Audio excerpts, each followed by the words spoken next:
Madame Bovary, o livro que fundou a cultura de favela. Bom, para começar, eu gostaria de falar da minha experiência com esse livro, que assim, foi uma das coisas mais chatas que eu já li na minha vida. Pelo amor de Deus, quase que eu não termino esse bagulho. Tem a ver com as longas descrições que esse livro tem, assim, ele é repleto do começo ao fim desse negócio, cara. É um bagulho maçante mesmo. Mas assim, o fato das descrições serem longas, você até consegue relevar, se você consegue entender o porquê daquelas descrições. Só que no meu caso, eu acabei matando muito rápido, sabe? Desde o primeiro capítulo, eu noto assim que tem uma diferença na forma como a história é narrada do ponto de vista do Charles, né? E quando é narrada do ponto de vista da Emma. Porque quando é narrado pelo Charles, você vê que é uma descrição mais sóbria das coisas, mais factual. Porém, quando passa pra Emma, você já vê que tem um aspecto sensorial ali que tá envolvido, sabe? Ela não tá só preocupada com as formas, mas com a sensação que aquelas formas causam nela. E aí eu já matei, ele tá querendo aqui estabelecer a personalidade de cada um deles, o caráter de cada um deles, né. Assim, como eu já matei isso logo no começo, tal, todas as descrições que vieram depois, no decorrer do livro, só deixaram ele mais enfadonho, saca.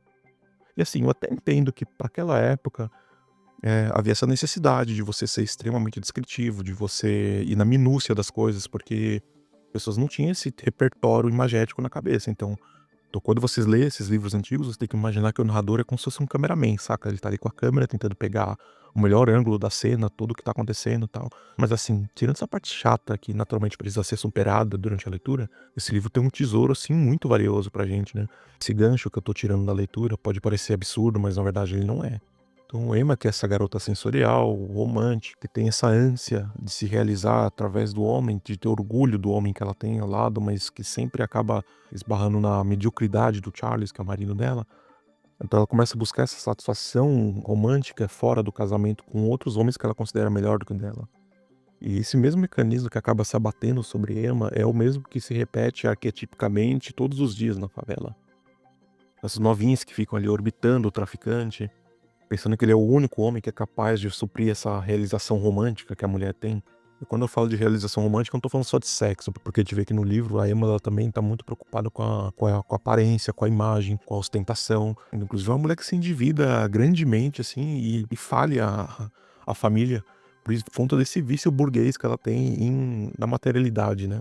Então a Emma é essa mulher que ao mesmo tempo que ela é romântica, que ela idealiza, que ela tem sonhos e tal, ela só consegue alcançar a realização dessa idealização através da aquisição de bens materiais. É exatamente o estado que nós vemos das mulheres no Brasil hoje em dia, principalmente essas mulheres pobres, da quebrada, que naturalmente não são da burguesia, certo? Mas elas têm aspirações burguesas, certo? O que se você parar pra pensar, na verdade é trágico, né? Porque como diria o poeta, o problema não é você ser jumento, o problema é você ser jumento e achar que é cavalo.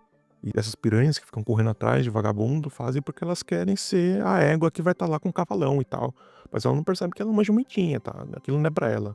E é por isso que ela termina infeliz, né? Agora, tem um ainda mais descritivo, mais representativo dessa cultura de favela que a gente tem no Brasil, que é um personagem menor, né, na trama de Madame Bovary, que é o Justin. Justin, ele é um moleque, cara. Ele tá ali basicamente pra dar o veneno pra Emma e depois ficar chorando as pitangas, né. Então eu acho que ele é tão representativo desse ambiente cultural brasileiro, dessa cultura de favela que eu tô aqui descrevendo. O Justin, ele acaba desenvolvendo uma paixão platônica pela Emma.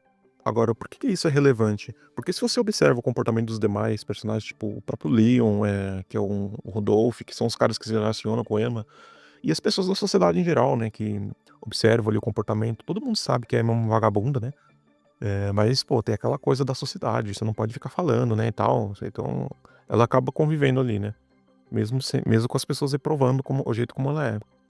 E por que isso é curioso? Porque o Justin, ele de certa forma, ele acaba servindo como contraponto, juvenil, pueril de como a sociedade enxerga a Emma. Porque todo mundo que tá ao redor percebe que a Emma, ela tá traçando um caminho em direção à ruína, né. Todo mundo sabe que ela é uma vagabunda, que ela trai o marido e que ela tá se endividando. Mas o Justin, até por ele ser muito jovem, acho que ele não tem a malícia de perceber isso. Ele só consegue ver a superfície. Ele só consegue ver a mulher com roupas caras, né, sempre muito bem produzida, cheirosa e tal, com aquela aura de aristocracia, uma mulher realmente superior.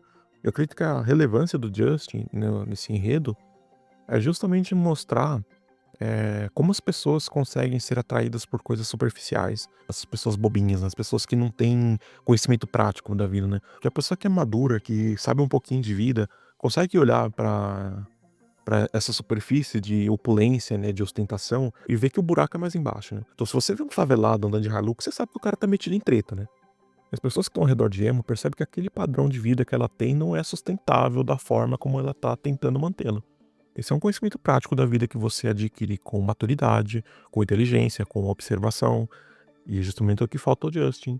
É por isso que ele é o arquétipo perfeito desse moleque que tá na favela e fica babando o ovo de traficante. Porque ele vê o cara andando de Hilux, mas ele não percebe a treta que tem por trás. E é por isso que ele se enfatua, é por isso que ele deseja ser daquela forma.